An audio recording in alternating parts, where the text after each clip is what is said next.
여러분, 오늘 강대상에 보면은 앞에 이렇게 빨간 걸로 이렇게 해놨죠. 제가 가운을 입었는데 가운 위에다가도 이렇게 빨간색으로 했어요. 여러분이 관심 있게 잘 보는지는 모르겠지만은 이렇게 때마다 어떨 때는 빨간색, 어떨 때는 뭐 녹색, 어떨 때는 보라색, 어떨 때는 흰색 이렇게 바뀐단 말이에요. 그러면 그때마다 양복을 골라 입듯이 오늘은 빨간색 하자, 오늘은 보라색 하자, 그렇게 하는 것이 아니라 교회의 절기에 따라서 이렇게 색깔을 따르게 하게 되어 있어요. 그래서 주로 이제 그 예수님의 권위 대강절 때는 이제 주로 보라색으로 우리가 이제 가운에다가 이 스토를 쓰고요. 그 다음에 부활절 때는 흰색, 그 다음에 오늘처럼 성령 강림주일이나 고난주간 때는 빨간색, 그리고 평상시에는 녹색. 그래서 녹색을 제일 많이 쓰지요. 근데 오늘 고난주간과 더불어 이제 성령 강림주일 때는 바로 이 빨간색 스토를 하게 되어 있어요. 오늘은 성령 강림주일인데 예수님 부활하시고 50일째 되는 날이에요. 그리고 예수님 부활하시고 이 땅에 승천하실 때 40일 후에 승천하시고, 그리고 승천하신 열흘 뒤가 바로 오순절, 성령 강림주일, 성령이 임한 날이다라는 거예요. 근데 이 성령 강림주일이 왜 의미가 있냐면, 성령 강림주일을 통해서, 성령 강림을 통해서 교회가 시작이 됩니다. 교회가 시작이 돼요. 여러분, 우리가 개신교회는 로마 가톨릭에서 나왔어 이렇게 생각하는데 그게 아니에요. 교회의 시작은 다 처음 어디서부터? 성령 강림서부터 시작이 되는 거예요.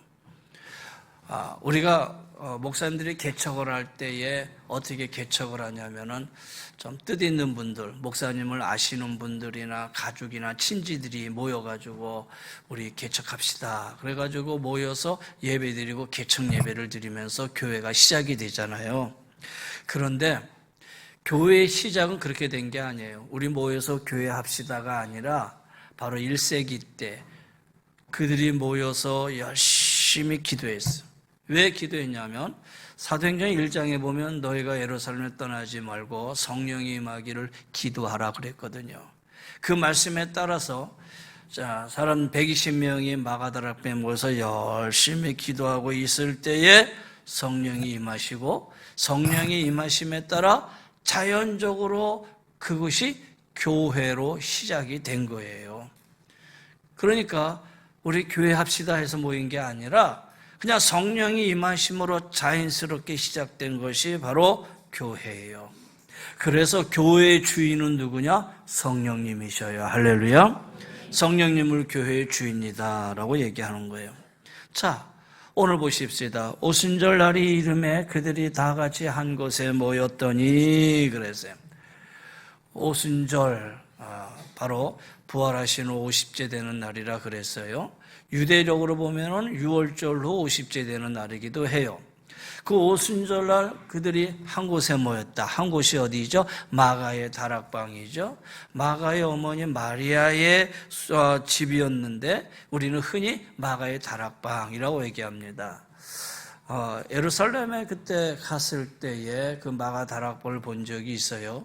위로 올라가는데 얼마나 그 사람이 많은지 헤치고 들어가서 봐서 보니까 저희 교회에 약 한 3분의 2 정도 쭉 길다맣게 돼 있더라고요.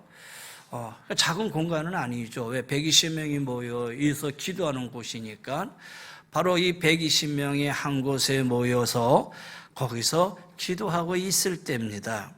그때 어떤 일이 일어났느냐? 2절에 호련히 하늘로부터 급하고 강한 바람 같은 소리가 있어 그랬어요. 그들이 앉은 온 집에 가득하며, 보세요. 호련히 하늘로부터 급하다. 그리고 강한 바람 같다. 그 그런 소리가 있다. 그러면 급하고 강한 바람 어떻게 불어요? 휙 불잖아요. 소리가 얼마나 컸겠어요. 그렇잖아요. 그 바람, 급하고 강한 바람이 불면. 그런데 급하고 강한 바람 같은 소리가 있어. 그러니까 소리는 휙 우리가 모든 사람처럼 들리는 것처럼 들리지는 않은 거예요. 그런데 바람 같은 소리가 온 마가다락방을 휘젓는 거예요. 급하고 강한 바람이. 그러니 거기에 모여있는 사람이 얼마나 무섭겠어요. 이거를 굳이 비유를 해보자면은 토네이도나 그렇잖아요. 허리케인이나 그렇게 비유할 수 있겠죠. 토네이도가 휙 하고 지나가면 얼마나 무섭습니까? 지나간 자리가 아무것도 남아있지는 않잖아요. 그렇게 바람 부는 것 같이 엄청난 소리가 마가다락방 안에 가득한 거예요. 그것도 그냥 아니라 급하고 강한 바람 같은 소리. 그 소리가 지금 마가다락방을 확 울리고 있어요. 아마 그 소리를 들었을 때 그들은 엄청 두려웠을 거예요.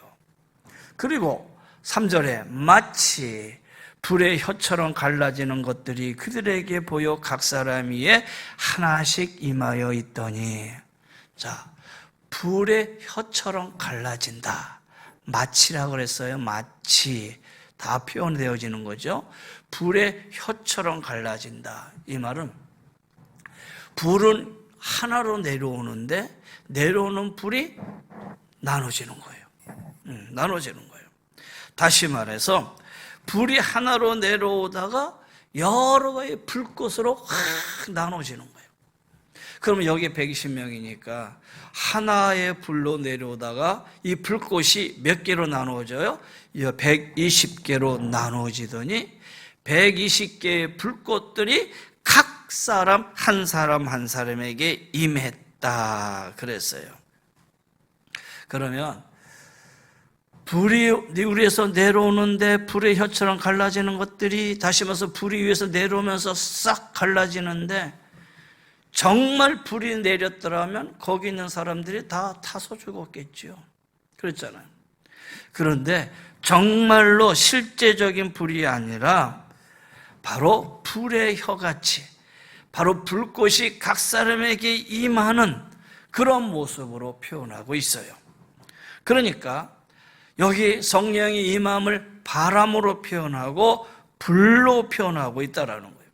그러니까 성령이 바람이다 그게 아니고 성령이 불이다 그게 아니에요. 성령은 바람도 불도 아니라는 거예요. 성령을 바람같이 표현하고 불같이 표현하고 있는 거죠. 그래서 2절에 급하고 강한 바람 같은, 그 다음에 3절에 불의 혀처럼, 여기 같은 그리고 처럼 이게 중요하죠. 진짜로 불러 오신 게 아니라 바람같이 또 불처럼 오셨다라는 거예요. 그러면 여기서 우리가 왜 바람같이 불처럼 오셨을까? 그렇잖아요. 다른 표현도 많이 있을 텐데, 물론 실적으로 그 하나님을 표현할 때에 그 구약에 보면은 루하라는 표현을 쓰고 있어요. 헬라어로는 퓨뉴마라는 표현도 쓰고 있어요. 루하 훅 하고 너신이 생명이 됐다 할 때 바로 이 영, 하나님의 영을 바람처럼, 그 다음에 퓨뉴마 다른 뜻도 바람 그런 뜻이거든요. 그래서 바람 같은 표현으로 썼을 것이다 라고도 생각할 수는 있지요. 그렇다고 해서 하나님의 영이 바람이다 라는 것은 아니라는 거예요. 오늘 여기에 왜 그렇게 바람같이 불같이 임했느냐? 여러분 한번 생각해 보세요. 바람의 특징이 뭐지요? 바람의 특징은 휙 불고 지나간다라는 거예요. 그리고 바람은 또 어딘가를 향해서 갑니다. 바람은 한 곳에 머물러 있지를 않는다라는 거예요. 바람은 머물러 있는 게 아니라 휙 불어서 또 지나가요. 근데 반면에 이 불은 각 사람이 임했다. 그리고 불은 각 사람에게 머물러 있는 거예요. 바람은 슉슉 소리가 나고 어디로 움직이는지는 모르지만 불은 각 사람 위에 보이게 머물러 있었다라는 거예요. 그리고 이러한 모습을 3절과 4절을 통틀어 2절과 3절을 가지고 4절에 가서는 그들이 다 성령의 충만함을 받았다라고 성령의 충만함을 표현하고 있어요. 이 성령의 충만함은 제가 좀 이따 다시 얘기할 거고요. 자, 그렇다면은 왜 성령께서 오순절에 바람이 부는 것 같이 불의 혀가 갈라지는 것이 임했느냐? 여러분 가만히 보세요. 이 말씀은 지금 사도행전 2장에 있지요. 그런데 그 앞서 사도행전 1장에 보면 제가 예배를 시작하면서 아니면 우리가 교동문 하면서 이미 읽었던 말씀이 있어요. 오직 1장 8절에 오직 성령이 너에게 임하시면, 성령이 임하면 거기 두 가지가 일어나요. 첫째는 너희가 권능을 받는다. 그렇죠? 두 번째는 예루살렘과 온 유다 사마리아 땅끝까지 이르러 내 증인이 되리라 라는 거예요. 자, 그럼 이 말씀과 연결을 해서 성령의 임함을 보세요.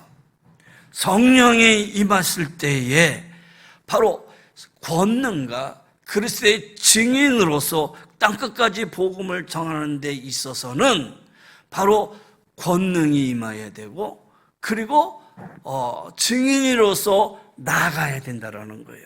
그렇게 본다면 성령의 임함으로 우리는 첫째 권능을 받아야 돼요. 두 번째는 예루살렘과 온 유다 사마리아 땅끝까지 나아가야 돼요. 그러면 성령님께서 교회 공동체에게 예수 그리스도의 증인으로 살아갈 권능을 주실 뿐만 아니라 그분이 원하시는 방향으로 인도해 주실 것을 말해주고 있는 거예요. 불의 혀같이 갈라지는 각 사람에게 임하는 이 모습은 성령이 임함으로 권능이 임하는 거고요. 그리고 바람처럼 휙 지나가는 데 있어서는 권능받은 주의 백성이 이제 나아가야 할 방향이 분명히 있다라는 거예요. 이제는 성령을, 권능을 받고 그 자리에 있는 게 아니라 기도하는 건데 성령 받은 사람이 이제 나아가야 할 방향이 있어요. 그 방향이 어디예요? 예루살렘과 유대와 사마리아와 땅끝까지 이르러 증인이 되어지는 거예요. 그래서 오늘 이 2장 1, 2, 3, 4절은 사도행전 1장에 주님이 말씀하신 성령이 임하면 라는 것에 대한 예언의 성취를 얘기하고 있는 거예요. 성령이 임하면 너희가 권능을 받아야 돼. 불의 혀같이 갈라지는 불같은 성령이 각 사람에게 머물러, 그리고 유대 사마리아 땅끝까지로 증인이 되어야 돼. 나가야 돼. 바로 급하고 강한 바람처럼 휙 지나가는 그 바람의 길을, 목적을 향해서, 방향을 향해서 분명히 나아가야 된다라는 거예요. 그래서 오늘 이 성령의 이 땅에 교회의 임함은 바로 능력과 하나님의 증인으로서의 삶에 아주 중요하다라는 거예요.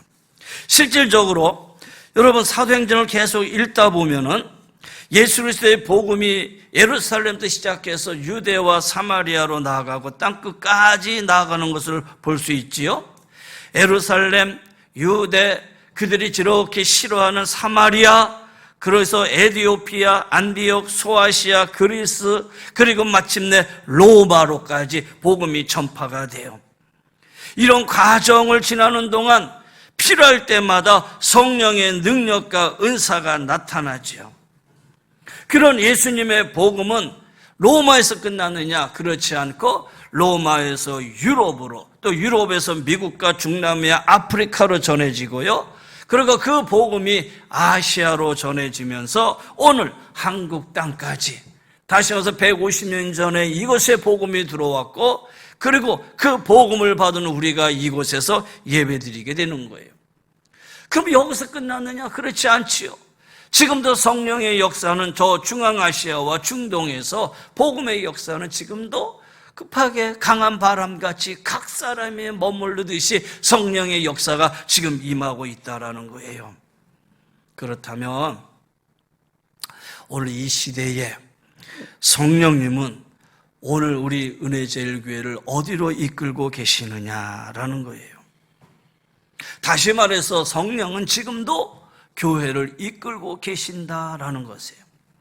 오순절날 이 땅에 내려오신 성령님은 그리스도인들의 인격과 삶을 변화시키고 예수 그리스도를 닮게 해주시고 교회 공동체와 개개인의 삶에 역사하셔서 목적을 가지고 인도하실 뿐만 아니라 성령님께 하나님께 철저히 순종하는 사람들에게 필요한 능력과 지혜와 은사를 주셔서 섬기게 해주시고 우리가 믿음 신앙생활을 하게끔 해주신다라는 거예요. 여러분 비행기를 다 한 번씩은 타보셨겠지만 비행기가 연료가 언제 가장 많이 소비되느냐? 땅에서부터 이륙할 때, 땅에서부터 하늘로 쫙 올라갈 때, 그때 에너지가 가장 많이 소비된다고 그래요. 그만큼 이륙하는 데는 굉장한 힘이 필요하죠.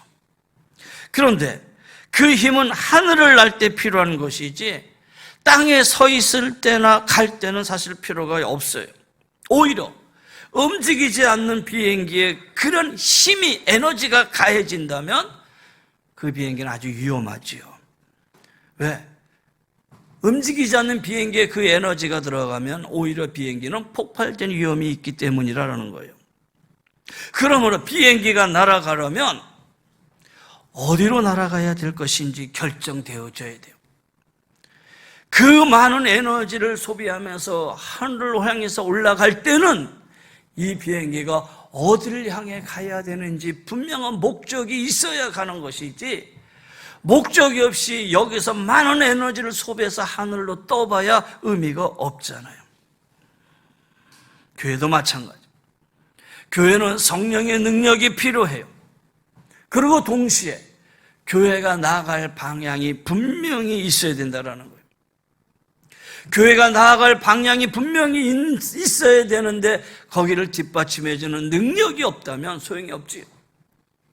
그래서 교회 안에서는 성령의 능력이 있어야 되고, 성령의 능력이 교회와 각 사람들 한 사람 한 사람을 붙잡아 줄 때에 바로 교회는 반드시 성령의 인도함에 따라 나아가야 할 방향이 분명히 정해진다라는 거예요. 우리가 선교사님들이 외국에 나가서 선교하고 있는데, 선교하는데 뭐가 제일 필요하겠습니까? 물질이 제일 필요하지요. 물질이 제일 필요하는데 선교사님들에게 넉넉한 물질이 없어요. 그렇다고 해서 선교사님들이 나 선교해야 되는데 돈 없어, 그러고 앉아있으면 그게 선교가 되겠습니까? 물론 선교하는데 물질이 필요하지만 물질이 전부는 아니라는 거예요. 그렇잖아요. 여러분, 우리가 전도하는데 물론 시간을 들여야 하고, 그리고 때로는 물질도 들여야 할 때도 있지만은, 그렇다고 해서 전도하는데 그게 전부가 아니잖아요. 성령의 인도하심이 있어야 되고 성령의 역사심이 있어야 된다는 거예요. 교회 사역도 마찬가지예요.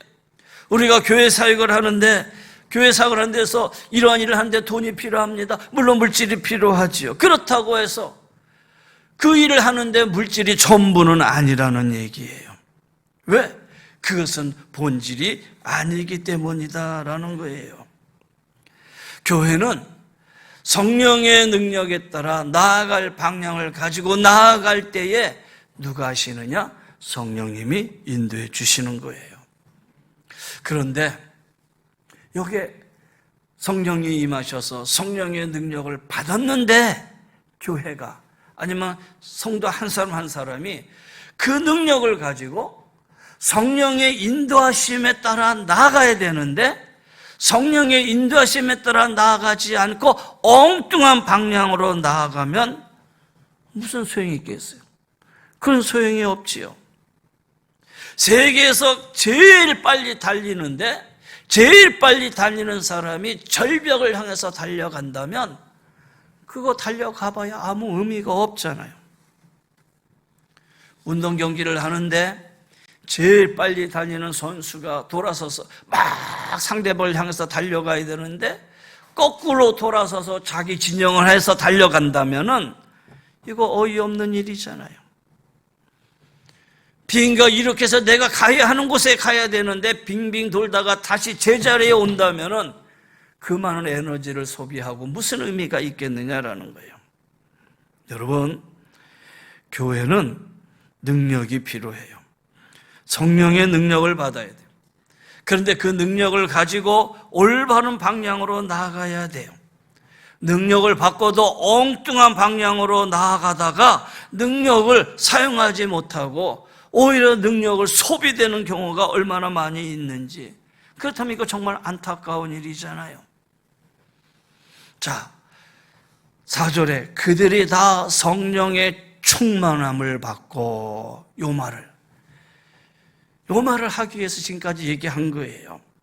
여러분, 성령의 충만, 이 충만이라는 헬라어의 단어의 뜻을 보면은 배가 있는데 배에 사람이 가득 찬 상태, 여기에 물동이가 있는데 물동이에 물이 찰랑거릴 정도로 가득 차 있는 상태, 그것을 말하는 동사가 사용됐어요. 다시 말해서 이 단어가 뜻하는 것처럼 성령 충만은 성령님이 어떤 사람이나 공동체를 가득 채운 상태, 그래서 완전히 다스리시고 지배하는 상태를 말하고 있는 거예요. 가득 채워져 있는 그 공동체를 누가? 성령님이 지배하시고 다스리시고 인도해주는 상태를 가리켜서 성령 충만이다라는 거예요. 우리가 일반적으로 성령 충만하면 뭔가 막 뜨겁거나 뜨거운 불을 받거나 열정을 가지고 뭔가를 열심히 하거나 뭐 신비한 체험을 하거나, 물론 성령 충만의 결과가 그렇게 될 수가 있어요. 그러나 그것 자체가 성령 충만의 결과는 아니라는 거예요. 그것이 본질은 아니라는 거예요.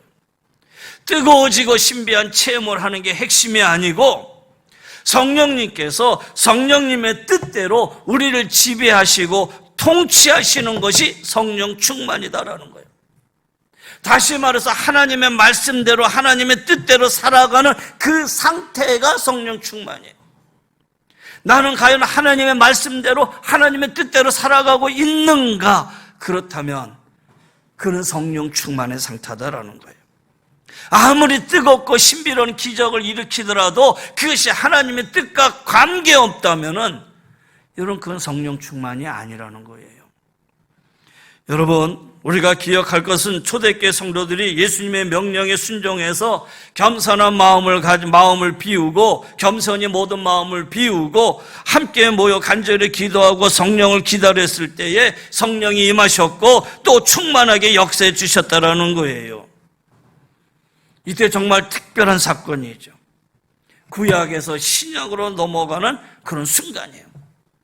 구약에는요, 성령님이 오셨다가 떠나가시기도 하고 임하셨다가 가시기도 하고 그랬어요. 그러나 신약이 오면서부터는 이 순간부터, 성령이 충만해지는 그 순간부터 내가 너희와 영원히 함께 해주겠다라는 거예요. 떠나지 아니하겠다라는 거예요. 그리고 다스려 주시고 인도해 주시겠다라는 거예요. 그렇다면 이제 우리 자신을 돌아보시길 바랍니다. 나는 성령의 지배 아래, 성령의 인도함에 따라 살아가는 사람인가? 아니, 우리 은혜제일교회는 성령님에게 완전히 지배받고 성령님의 능력과 인도함에 따라 이끌음을 받는 교회인가? 아니면 사람의 뜻에 의해서, 당의 뜻에 의해서 운영되는 교회인가?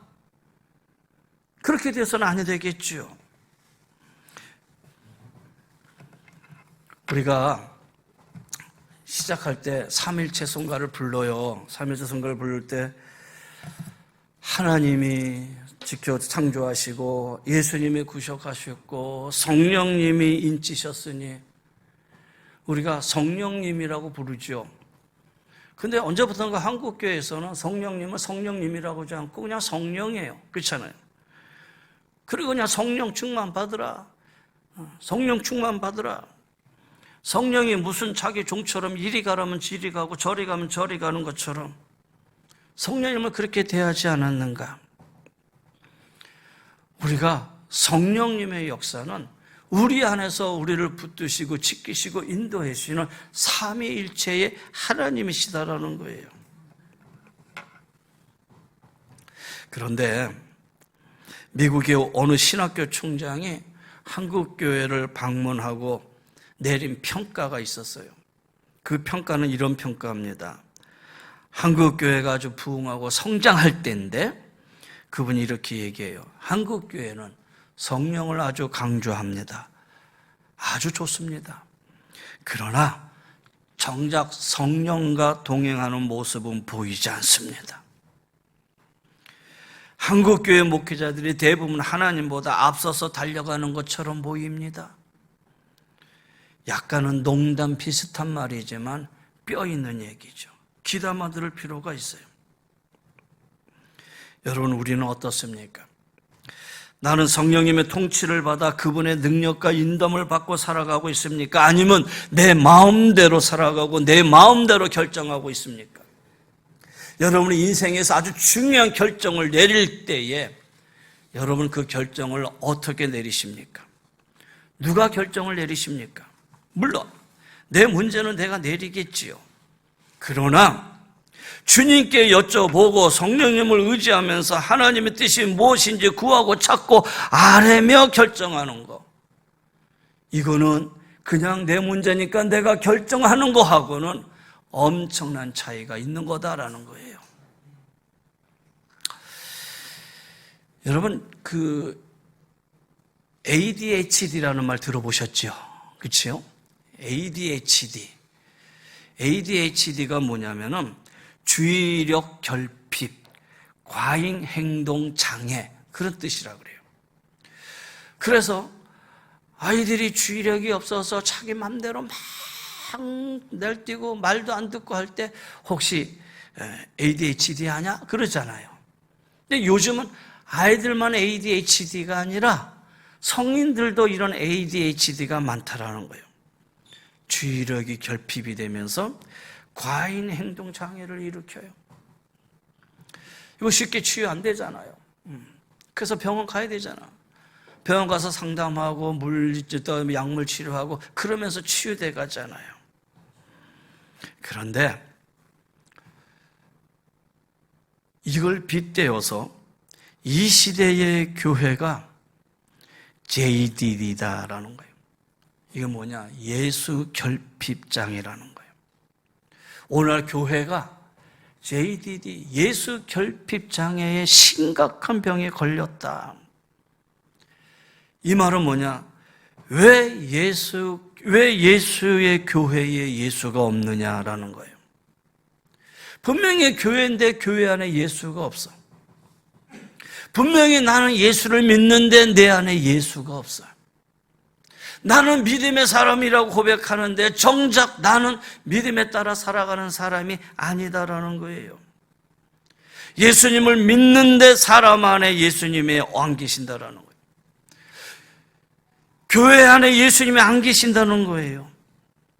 이거 얼마나 안타까운 일이냐는 얘기죠. 그래서 안티 기독교가 생겨나서 교회를 비꼬고 비난하고 기독교를 가리켜 개독교라 욕하고 기득권만 가지고 떼서 기득교라 그러고. 근데 여러분, 그건 모르는 소리죠. 사실 교회 역사를 보면, 한국 역사를 보면은 교회는 일제강점기 때에 크리스찬들이 아주 중요한 위치에서 많은 일을 해왔잖아요. 그런데 80년, 90년대 양쪽으로 성장 위주의 목회를 자랑하고 물질과 프로그램을 우상하기 시작하면서 생명력을 잃어버리고 사회로부터 존경과 사랑의 대상이 아니라 비판의 대상으로 전락되기 시작한 것이 바로 이러한 모습이 아니냐. 교회는 교회인데 교회 안에 예수가 없고, 예수 믿는 사람은 분명히 예수 믿는 사람인데 그 안에 예수가 없고, 바로 JDD의 현상이 오늘 급격하게 일어나고 있다라는 거예요. 여러분, 하나님은 이 시대에 계속해서 교회를 사용하기를 원하고 계시지만 우리가 예수 안에 예수 없는 교회가 된다면 예수님이 어떻게 우리 교회를 사용할 수 있겠어요? 그래서 이대로는 안 된다라는 거예요. 그래서 교회는 변화되어야 돼요. 그래서 교회 안의 성도들은 변화되어져야 되고 바뀌어져야 된다라는 거예요. 안일하게 살아서는 안 된다라는 거예요.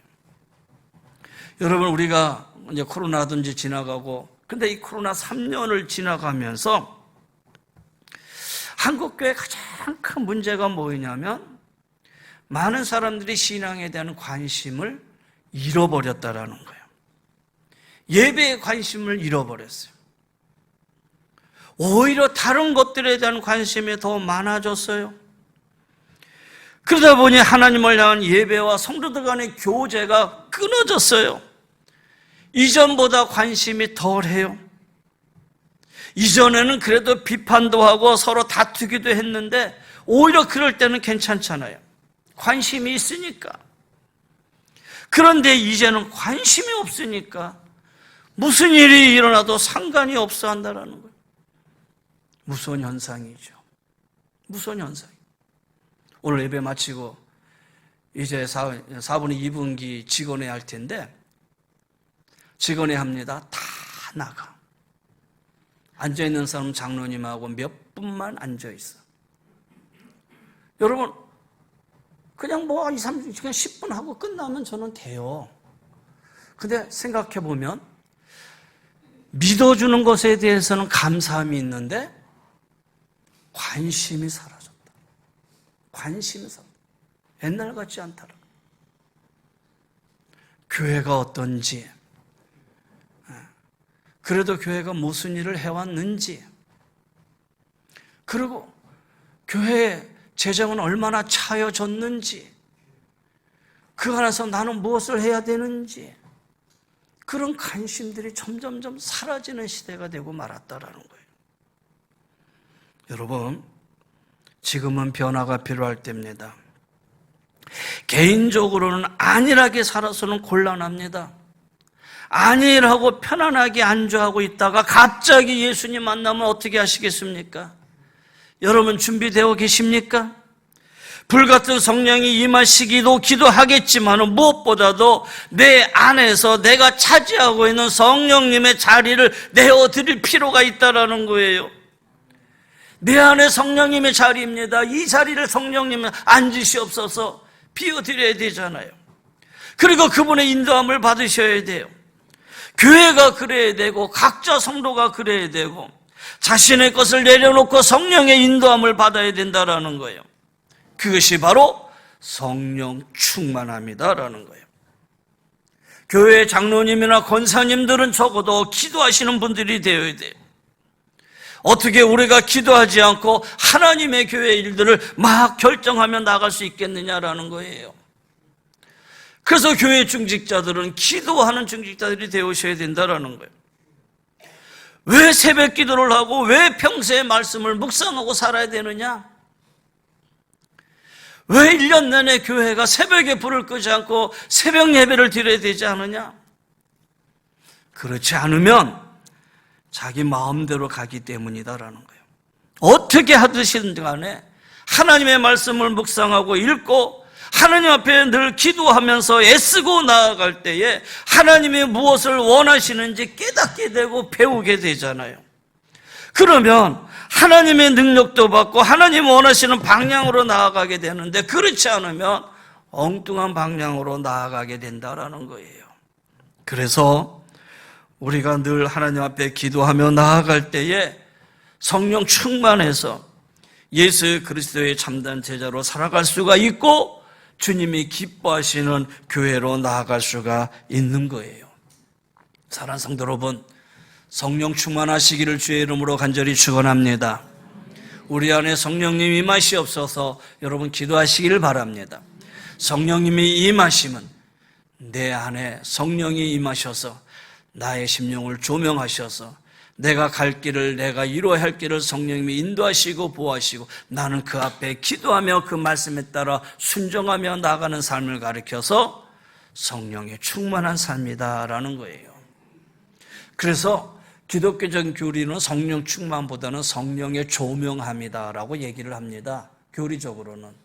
왜 성령의 조명함이냐? 성령님이 비춰주신다라는 거예요. 성령님이 비춰주신다.